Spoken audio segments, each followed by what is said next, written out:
疼吗？没事儿。要学着给自己减压，别什么都自己扛着。如果感觉自己压力太大的时候呢，要哭就哭，要发泄就发泄。明明感觉累了，受了伤，嘴上还逞强。不如这样吧，待会儿和那2个平面模特签完约之后呢，在这里睡一会儿吧。那怎么行啊？没关系，等一下我去公司，你走的时候把门关上就可以了。他总能让人有安全感，那些乱七八糟的烦心事都会被不知不觉的忘记了，所以才会觉得困倦吧。如果礼堂也能给我这样的感觉，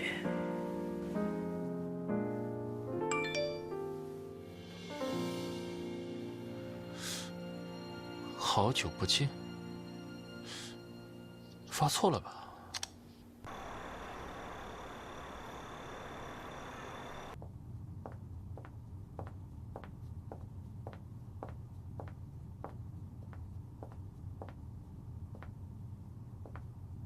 人走了也不关灯。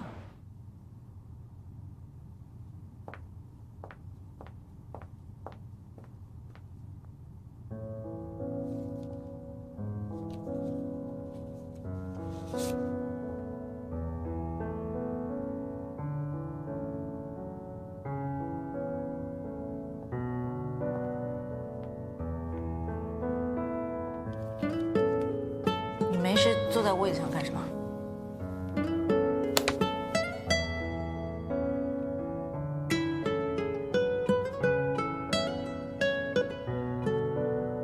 出去了一整天，在躲我吧？谁躲你了？我出去办事了。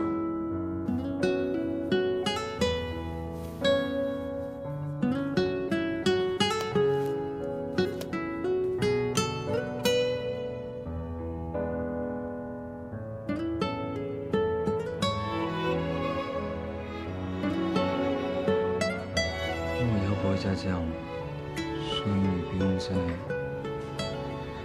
怕我，也不用再躲。这桌子，你收拾它。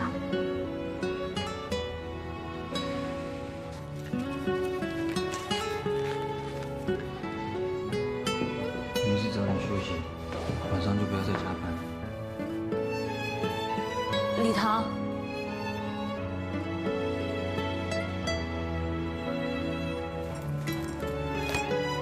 坐在这一晚上，就只和我说这些。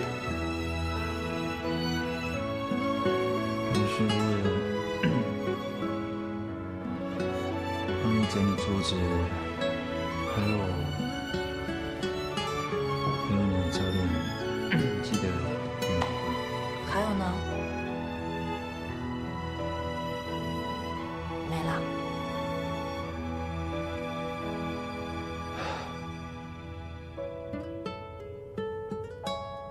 啊？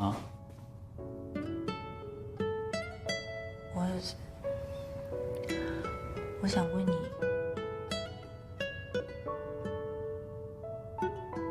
算了，不问了。哪有人说话说一半的啊？你这样让人家晚上好不好睡觉？什么事啊？你这次会是认真的吗？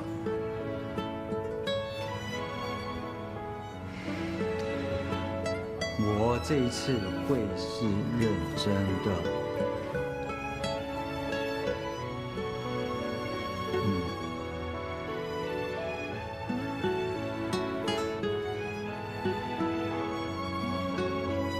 那我就再相信你一次。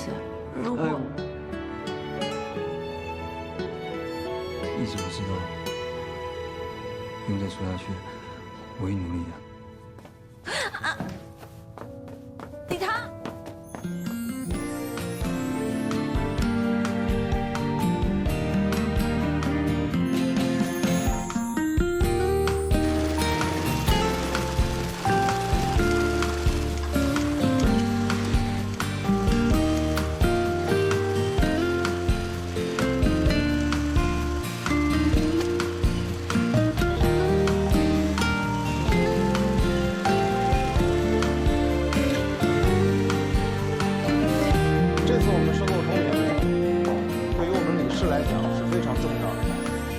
也是我们李氏下一步非常重要的战略计划之一。所以我希望各个部门尽快的做好收购计划，还有财务报表。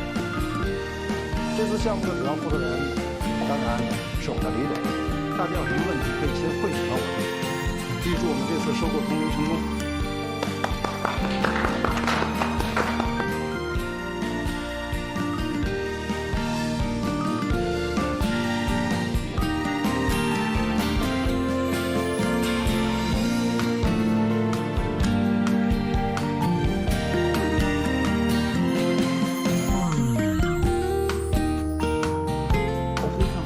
我对你的产品非常满意，希望我们合作愉快。谢谢，谢谢。哎，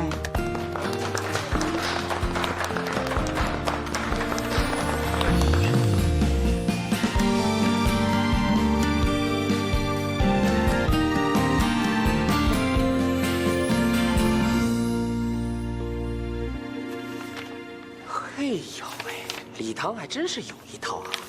他把每款都做成2件让人挑，这样别人就不会说他是因为缺少珠宝而改图了。而且有眼睛的都能看得出来，珠宝少的那件效果明显更好。他这么分批推荐，将原来倾向于通灵珠宝签单的客户集中起来。如果他们都选择珠宝更少的那一款，那其他人就更好说服了。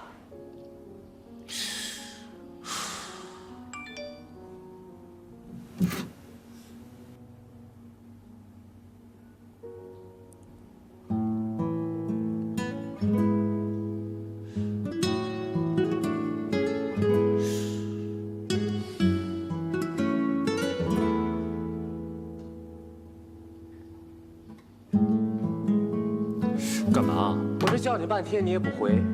哎，我问你呢，你对方思到底怎么打算的？你真打算一辈子下去就这么做隐形天使啊？真正喜欢一个人，不一定非要得到他，和他在一起。哼，行了，别恶心我了。不说实话就算了。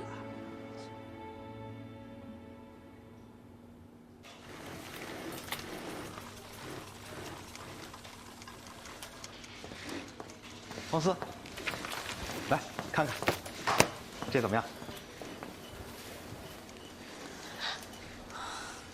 效果看着很不错啊。看来27的13款都可以顺利通过了。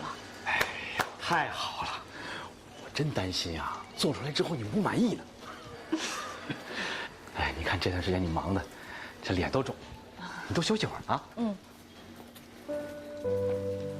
哎，对了，方思，李总的那间办公室，你放心吧，他求我也不会进去的。啊？我用脚趾头都能猜出来它里面放了什么。当年我和李唐拍胸脯说，5年之内我会让 Fancy 成为最知名的品牌。结果现在我什么也没做到。李唐呢，不但有了堂皇，还有了这么好的原料基地。和他的较量，我是输了。只要我想要的，他都可以通通拿走，然后再来向我炫耀。他买下这里应该也是因为这个吧。所以在他那间房间里面放的应该都是他的战利品。我怕我进去会闪瞎我的眼。方思啊，我认识李总啊，时间也不短了。我觉得他不像你想的那样，你应该是想多了。我对李总有信心的啊。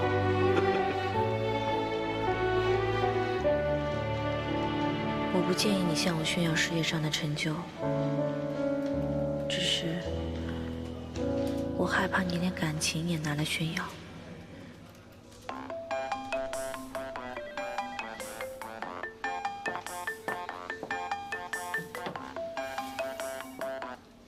喂，方思姐，好久不见啊！艾米，离开了这么久，你一点都没变啊！听说璀璨27要上市了，恭喜你啊！你找我有什么事情吗？那么久没见，你不想知道我去哪儿了？我一向不关心不值得关心的事情。艺术家的臭脾气果然没变，不过没关系，这1年多我在国外，像你这样高傲的设计师我见多了，习惯了。我们不是朋友，我不用在这里跟你叙旧的。有事的话你就说。好吧，没事的话我就先走了。难道你就不想知道当初谁出卖你？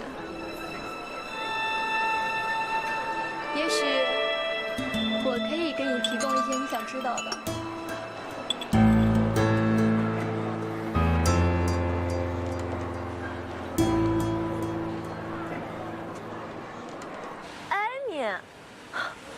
他这个叛徒还有脸见你啊！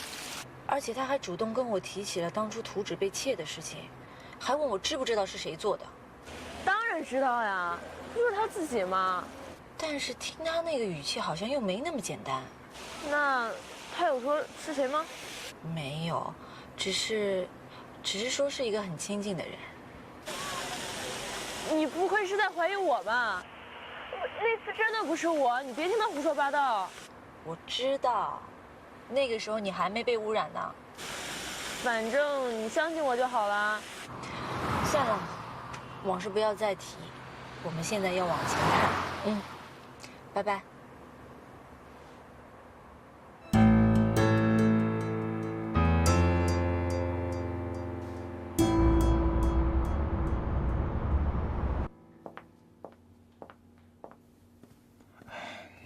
听说璀璨2期的样衣效果，客户都非常满意，外界也没有怀疑到堂皇通灵珠宝存货不足。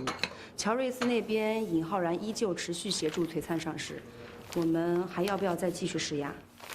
不用了，通灵下个月就完成交接了，随他们吧。不过礼堂能撑那么久了，的确让我很意外。总算有点李氏家族继承人的样子了。不过这只是开始。等李氏拿到通灵之后呢，会正式宣布和堂皇停止合作。他是您的儿子呀，您真的要将他打垮吗？他如果能过得了这关的话，就不枉我费尽心思培养他。想做好事业不容易啊，将来李氏也会面临相同的困境。但我老了，时间不多了，也不知道还能教他多久了。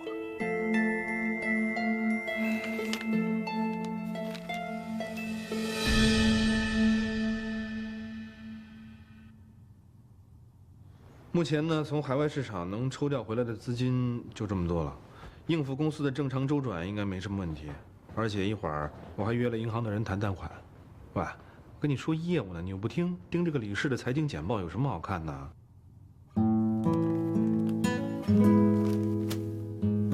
想要让璀璨完全不受通灵的影响，我们现在要抓紧时间，拖延他们的进度。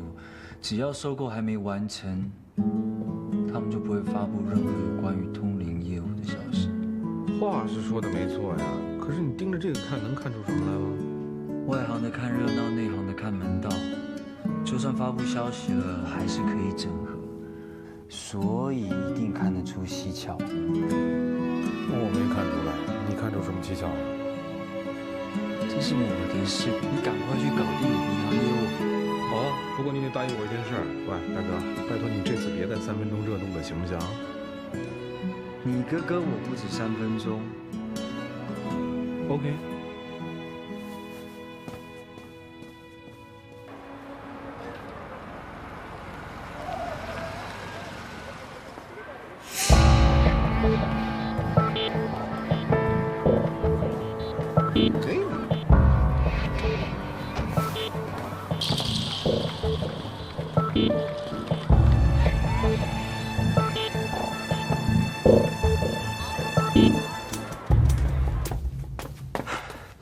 你听说了吗？艾米失踪了。你说什么2个星期前，她向总部请假，结果到现在没回去，打的电话竟然变空号了。唉，都怪我，应该早就知道这事儿了。原来是他。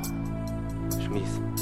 这2天我老是接到奇怪的短信，原来就是他。哎呦喂，不会吧？他还敢找你？干嘛？勒索呀？你干嘛？这件事情太久了，我想快点了结。你不会要杀人灭口？你可千万别冲动。我去找方思，向他坦白，让开。疯了吧？那还不如杀人灭口呢。方思那个棘手，你又不是不知道，那礼堂卖菜店，他记到现在呢。艾米是颗定时炸弹，不知道什么时候会爆炸。浩然，你可千万要冷静。你都说了，那是一颗不定时的炸弹，你还不知道它会不会爆炸，你就把自己给暴露了。你要找方思的话，还不如先找艾米呢。艾米，对啊，就是偷方思电脑资料那个家伙，我本来想一把抓住他的，可当时在银行门口嘛，我这中午又吃多了，没追上，让他跑了。你确定你说的是那个艾米吗？肯定没错了，大哥，我以前跟方思合作过，认识他。那时候不是怎么找都找不到他，现在莫名其妙的就出现了。我觉着这事情过去快1年了，他可能是觉得风头过去没什么事儿了吧。那就把他给我找出来，不计任何代价。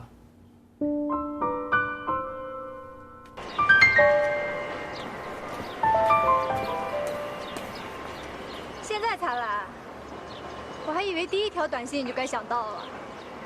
不好意思，我把你忘记得太彻底了，怎么也想不起来。看来我还是跟傅方思的感情比较深呢，他都记得我呢。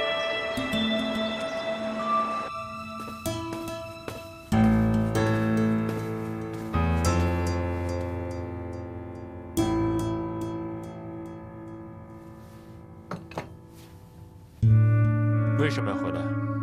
这是我家呀，为什么不能回来？好吧，随便你。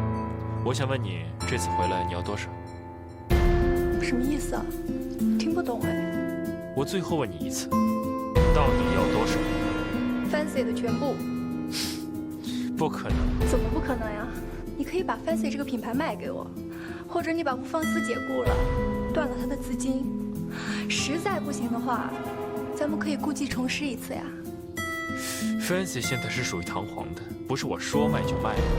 那我管不着。其实我要的很简单，我只说一次，我要 Fancy， 我要整垮傅方思。你不怕我去告发你吗？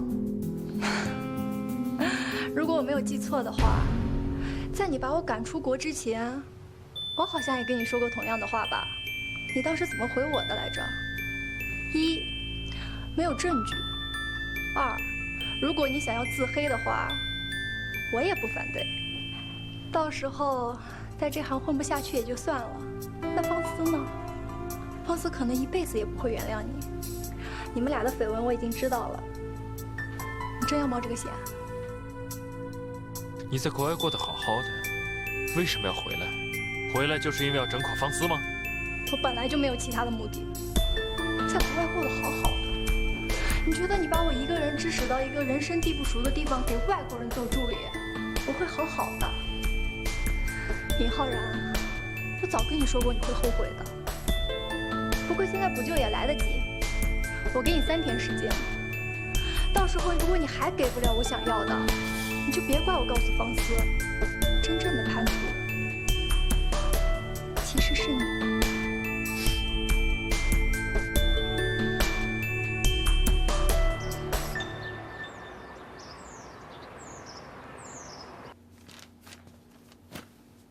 哎呦喂，干嘛这么早下班啊？我约了方思。什么？你可千万别啊！艾米不是说了吗？你有3天的时间，现在才过2天，你着什么急啊？然后呢？然后我能干什么？真的计划去出卖傅方思吗？我已经等了很久了，我已经受够了。你可千万别闹！你不是要做隐形天使吗？这么快就没耐心了？哎呀，你先坐下好不好？咱们还有办法。坦白就是最好的办法。你不要拦我，我迟到了。浩然，你会后悔的。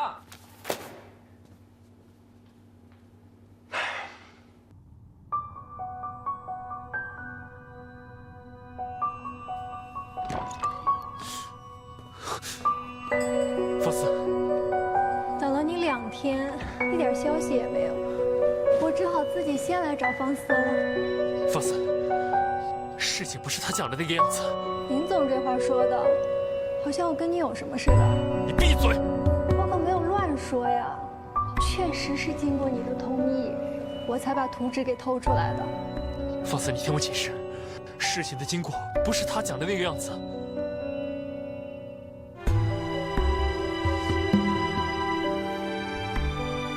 那到底是什么样的？你没同意他偷，还是他偷了以后没有继续骗我？该说的我都说了，我就不打扰你们了。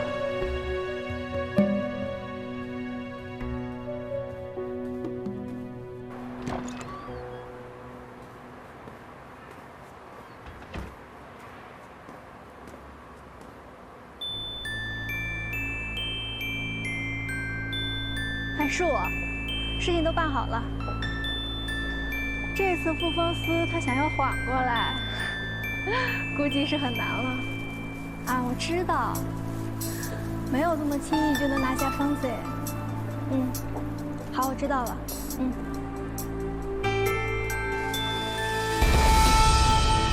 你们俩是一伙的吧？我们不是一伙的。你觉得好玩吗？把我骗得团团转，你觉得很有趣吧？现在你是不是还在想怎么样才可以把我骗得更深、更久一点？我没有。为什么？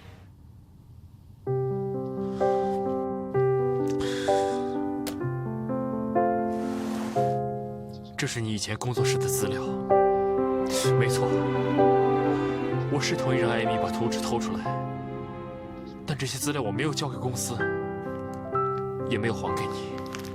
你的图版丢失，资料被清空，无法完成合约，所以你不得不把你的品牌抵押，所以你的工作室也因此倒闭。的确是因为我隐瞒了这件事。我还协助艾米去国外，在乔瑞斯帮她安排工作。整件事，我才是策划者。为什么？方思，你知道吗？我是个没有背景，也没有资本的人。我要成功，只能靠自己。所以你就要陷害我？方思，你要知道，你是一个有才华、有潜力的设计师，只缺一个机会。我也一样。我将你的品牌推向全世界，我让你成为顶尖的中装设计师，而我会成为最有眼光的伯乐。对我来说，这是最大的成功。可是方思，你有你的坚持，什么事你都不愿意妥协，交期一拖再拖，璀璨也在不断争夺市场。我不敢再冒这个险，我更害怕我会失去我现在所拥有的一切。所以当艾米来找我，说要背叛你，我只能同意。既然这样，你为什么还要帮助我，还要鼓励我？好人坏人你都做，你觉得很有趣吗？因为我后悔了。你为了品牌去弹簧的时候，我就后悔了。我越来越了解你，我就更害怕跟你坦白。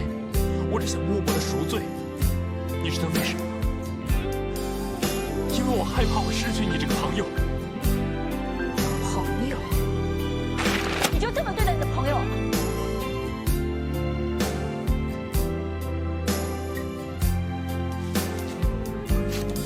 方思，我不想继续欺负你了，请你相信我吧。我怎么相信你啊？你设了个陷阱让我掉下去，我好不容易走出来，你就告诉我真相，你怎么可以这么对我呢？我宁愿你什么都没告诉我。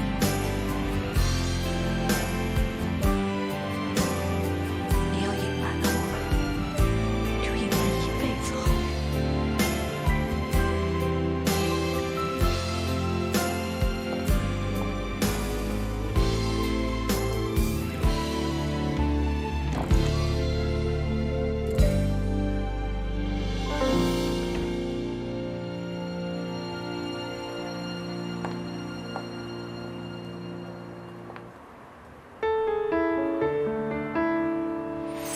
乔瑞斯跟傅芳思小姐接下来会全面合作，把 Fancy 这个品牌推向国际。明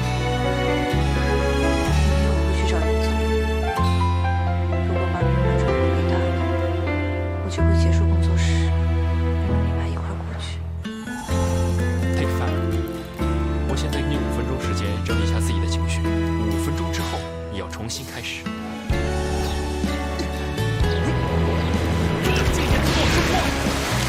如果你再不冷静，就再泡一会儿。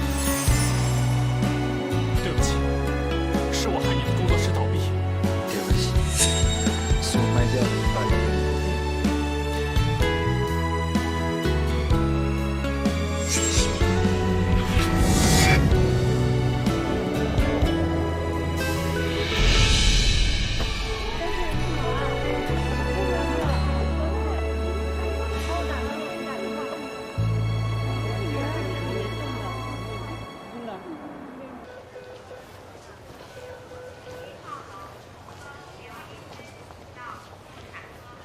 好好，怎么会突然跌倒受伤呢？你们怎么样？医生怎么说？哎，小姐啊，有没有仔细检查啊？哦，你们不用担心，没有什么问题。那检查报告已经出来了啊，都是正常的。走，我带你去做全面检查。我不去，听话。不去，我不要你管。傅芳思，你卖了我的店，你得逞了，你还回来对我那么好干什么呀？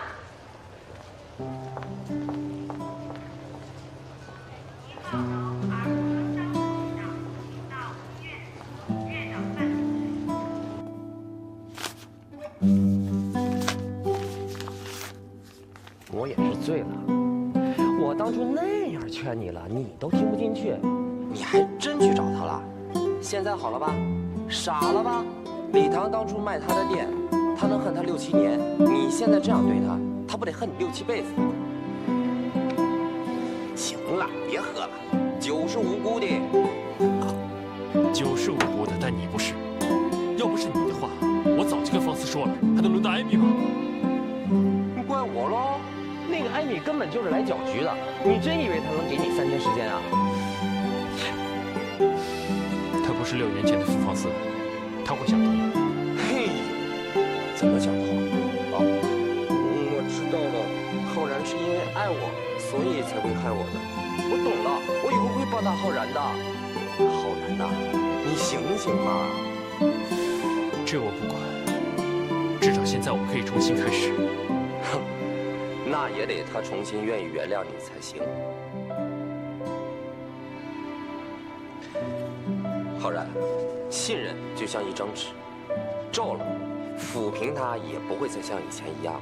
你觉得他还会再信任你吗？只要我努力，我相信可以。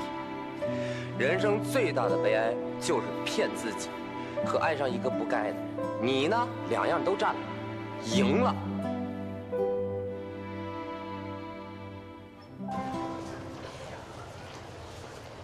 报告单给我看。非要逼我动手是不是啊？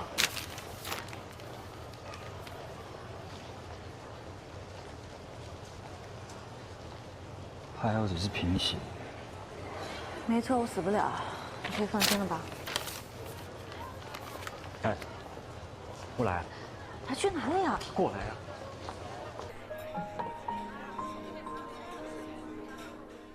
快吃啊！看什么看？来，你吃分一片。喂，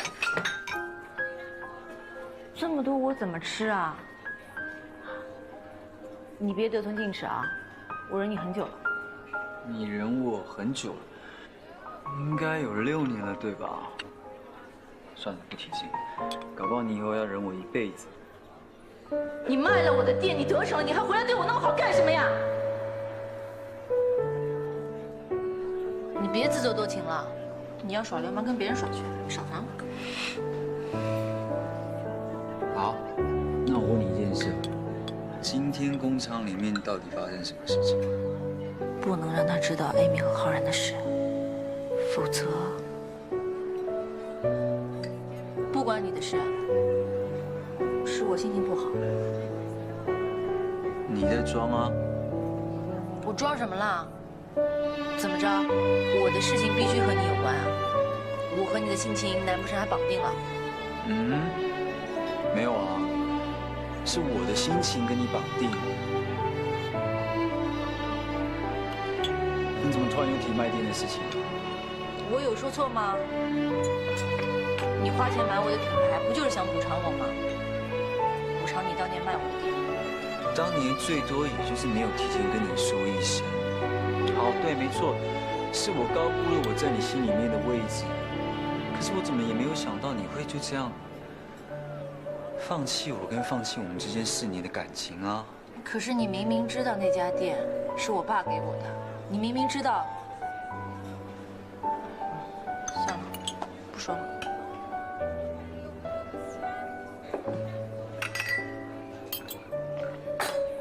当年你一心只想要做你的设计，你不愿意接受客户的品味，更不愿意接受那些客户开出来的条件。我那时候只能拿着你的设计的成品，到处去接订单、跑生产线。可是后来发现我接不到，你知道为什么吗？因为我姓李，名堂。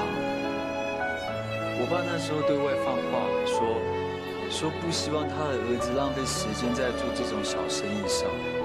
你知道这句话导致的结果就是，没有人愿意跟我做生意。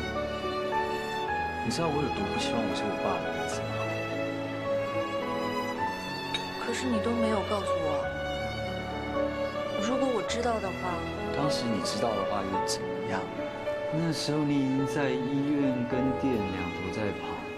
我看你分分秒秒都有可能倒下去，难道那时候我还要跟你说，我爸整我接不到订单，你的肩膀可以借我靠一下，让我哭一哭吗？这么大的事，你为什么要瞒着我？难道你卖了我的店，你爸就不整你了？我卖了你的店，我爸至少就没有攻击的目标了，而且我以为你没有这家店，你就会妥协。结果我以为你只会气个几天，没想到你就把我甩了。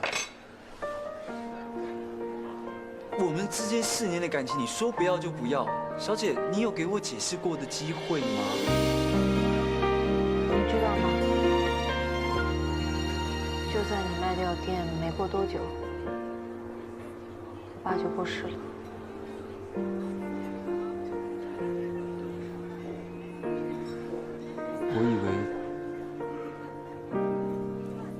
我以为你爸是在我出国前才……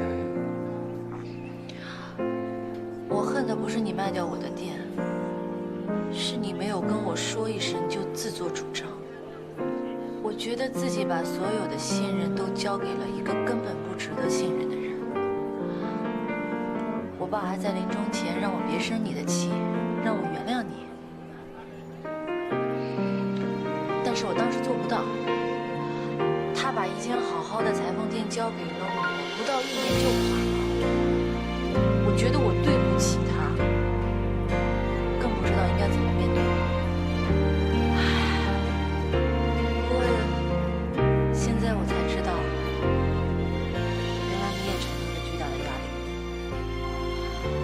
我爸说的没错，我就是一个不知道怎么妥协的人，还不通市场。就知道一味地沉浸在自己的痛苦和悲伤里，还把你当成出气筒，把你当成降压药。好了，不要说了。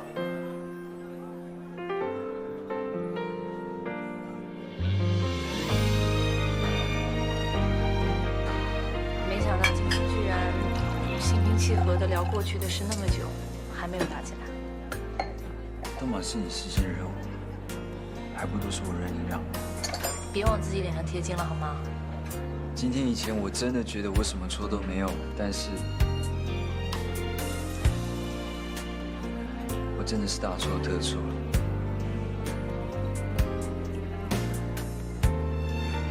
对不起。好了，各打50大板，从此不提。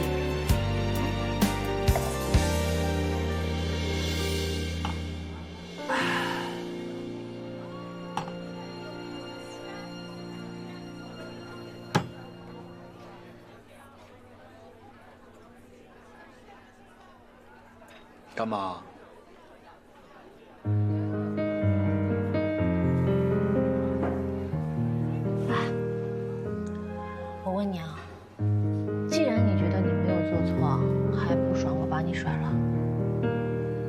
干嘛还花钱买我的如名果那牌？你冤大头两啊？个字没有颤抖，我不会不放肆发现我难受。怎么说出看你装傻的本领比你设计的本领还要高哎！不过是分手。明知故问。如果对于明天没有要求，牵牵手就像旅游，成千上万个不是门口，我甩了你，总有一个人要先走。你才是那个怀抱国既际然不寡能义逗留，的王八我不在蛋。离开的时候，胡说八道一边享受，哪有？一边我在那个广场上等你，等了你1个晚上，你为什么不来啊？啊？什么时候啊？哪有？为什么？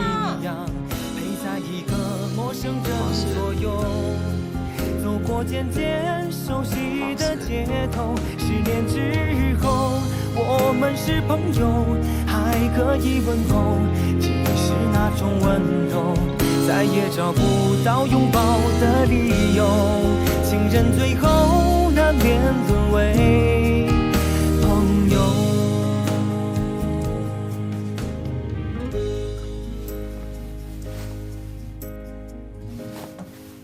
哎呀，完了！老师，妈，我晚了。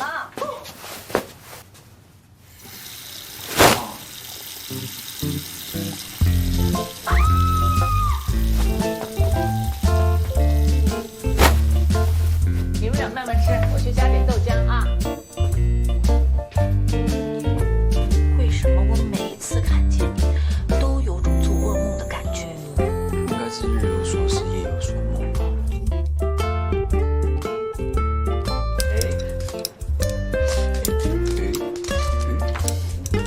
喂，这是我家，你敢跟我抢？信不信把你丢出去？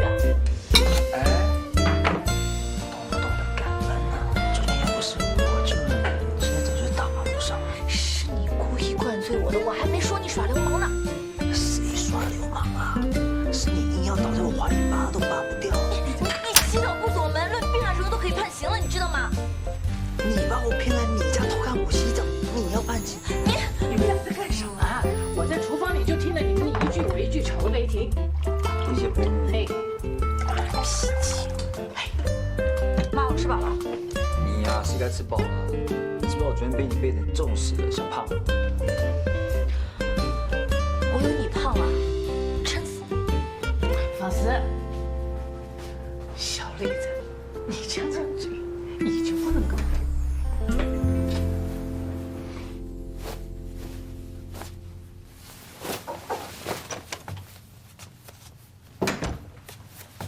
哎呦，我说你们两个吃个早饭也吵个不停，怎么说昨天晚上人家也送你回来嘛，你还吐了人家一身的。再说小区又停电，你让他怎么走啊？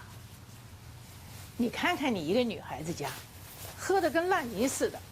好在你是碰到小李子，你要是碰到那个什么浩然啊，哎呀，我还真不敢想会有什么后果呢。你还说，都是你把他留下来了，就知道你跟他是一伙的。你看看，都要长针眼了。哎呦，你们两个昨天晚上是不是那个？我呸呸呸呸呸！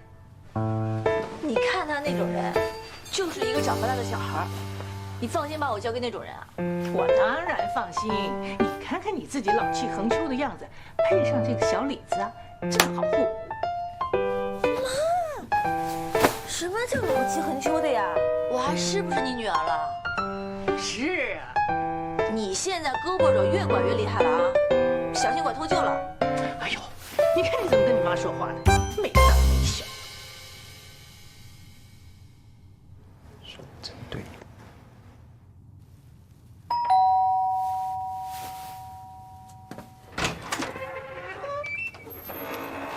要傅小姐的花。